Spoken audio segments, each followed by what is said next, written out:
एक कसाई था सदना। वह बहुत ईमानदार था। वो भगवान के नाम कीर्तन में मस्त रहता था। यहाँ तक कि मांस को काटते बेचते हुए भी वह भगवत नाम गुनगुनाता रहता था।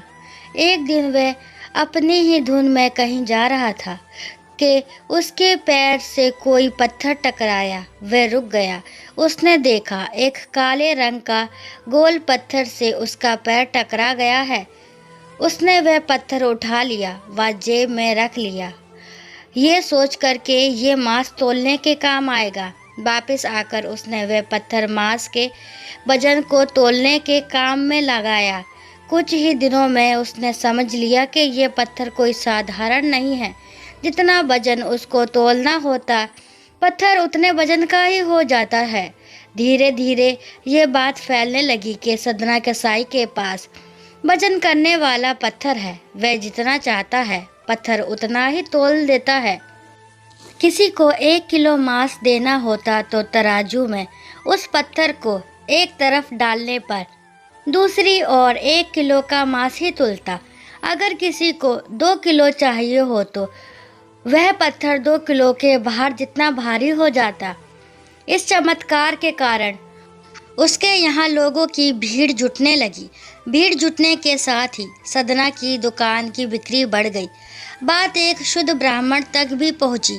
हालांकि वे ऐसी अशुद्ध जगह पर नहीं जाना चाहते थे जहां मांस कटता हो व बिकता हो, किंतु चमत्कारिक पत्थर को देखने की उत्सुकता उसे सदना की दुकान तक खींच लाई। दूर से खड़ा वे सदना कसाई को मीट तोलते देखने लगा। उसने देखा कि कैसे वे पत्थर हर प्रकार के वजन को बराबर तोल रहा था। ध्यान से देखने पर उसके शरीर के रोए खड़े हो गए। भीड़ के छटने के बाद ब्राह्मण सदना कसाई के पास गया। ब्राह्मण को अपनी दुकान में आया देखकर सदना कसाई प्रसन्न भी हुआ और आश्चर्यचकित भी। बड़ी नम्रता से सदना ने ब्राह्मण को बैठने के लिए स्थान दिया और पूछा कि वह उनकी क्या सेवा कर सकता है। ब्राह्मण बोला, तुम्हारे इस चमत्कारिक पत्थर को देखने के लिए ही मैं तुम्हारी दुकान पर आया हूँ, या यूँ कहे कि ये चमत्कारिक पत्थर ही मुझे खींचकर तुम्हारी दुकान पर ले आया है। बातों ही बातों में उन्होंने सदना कसाई को बताया कि जिसे पत्थर समझकर वो मांस तोल रहा है, वास्तव में वो शालिग्राम जी हैं, जो कि भगवान का स्वरूप होता है। शालिग्राम जी को इस तरह गले सड़े मांस के बीच में रखना व उनसे मांस तोलना बहुत बड़ा पाप है। सदना बड़ी ही सरल प्रकृति का भक्त था। ब्राह्मण की बात सुनकर उसे लगा कि अनजाने में मैं तो बहुत पाप कर रहा हूँ।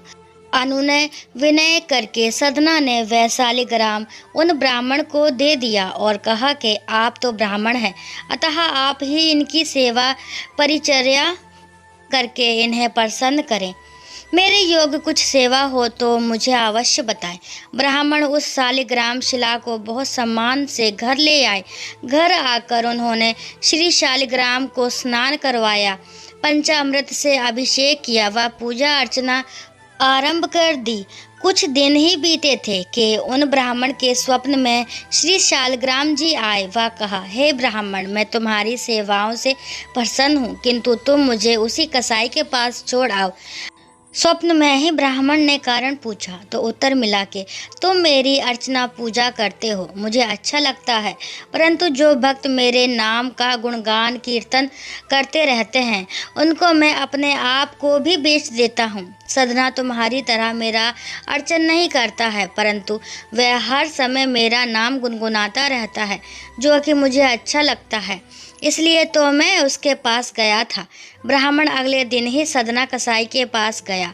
वह उनको प्रणाम करके सारी बात बताई। वह श्री शालिग्राम जी को उन्हें सौंप दिया। ब्राह्मण की बात सुनकर सदना कसाई की आंखों में आंसू आ गए। मन ही मन उन्होंने मांस बेचने खरीदने के कार्य को तिलांजलि देने की सोची और निश्चय किया कि यदि मेरे ठाकुर जी को कीर्तन पसंद है तो मैं अधिक से अधिक समय नाम कीर्तन ही करूँगा। दोस्तों, आशा करती हूँ ये सदना कसाई की कहानी आपको ज़रूर पसंद आई होगी और प्लीज़ मेरे चैनल को लाइक शेयर सब्सक्राइब करना ना भूलें। और कहानी के बारे में क्या विचार हैं कमेंट बॉक्स में ज़रूर बताएं। कहानी को लास्ट तक सुनने के लिए थैंक यू।